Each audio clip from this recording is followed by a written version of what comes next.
Обвинителството за организиран криминал засега не утврдува кривична одговорност за службеници за бегството на поранешниот премиер Никола Груевски. Иако обвинителот забележал дека институциите направиле пропуст за бегството, сепак немаат надлежност. Имале 16 наредби за листинзи на вкупно 60 телефонски броеви од луѓе поврзани со Груевски, односно дека зборувале со него дента кога се даде во бегство. Податоци што обвинителството се уште ги анализира, но ниту еден орган на прогон не знал за планот на Груевски.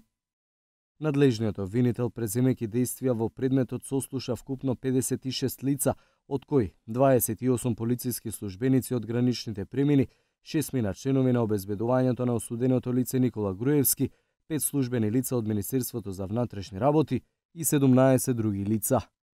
Обвинителството Интерпол немаа докази дека Груевски ја напуштил македонската граница. Поранешниот премиер во последното интервју не откри како избега од Македонија.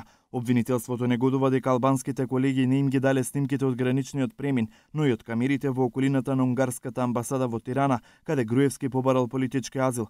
По две ургенции од организиран криминал, албанското го известило македонското обвинителство дека видеоматеријалот е обемен и дека немаат опрема за да им го предадат. За подоцно додека од обвинителството се упателе кон Албанија со хард дискови да добијат усно известување дека снимките ги нема. Материјалот се чувал 1 месец.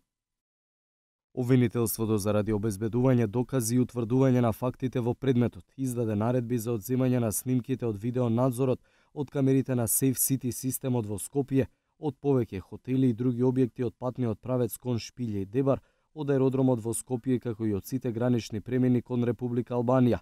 При тоа, од 3 хотели во Скопје обвинителството доби одговор дека не се во можност да ги екстрахираат снимениот видеоматеријал, пошто надлежниот јавен обвинител издаде наредба за одземање на приемниците за снимање и нивно вештачење. Целокупниот прибран видеоматеријал со големина од околу 10 терабајти е доставен за анализа до Министерството за внатрешни работи. По таа наредба се уште се постапува. Груевски лани во септември во изден од 3 различни банки изведил 120.000 евра. Банките пријавиле до Управата за финансиско разузнавање и до специјалното обвинителство. Екс-премиерот избега лани во ноември, откако му стана правосилна 2-годишната затворска казна за набавката на Мерцедес од 400.000 евра. Против Груевски има 4 активни судења.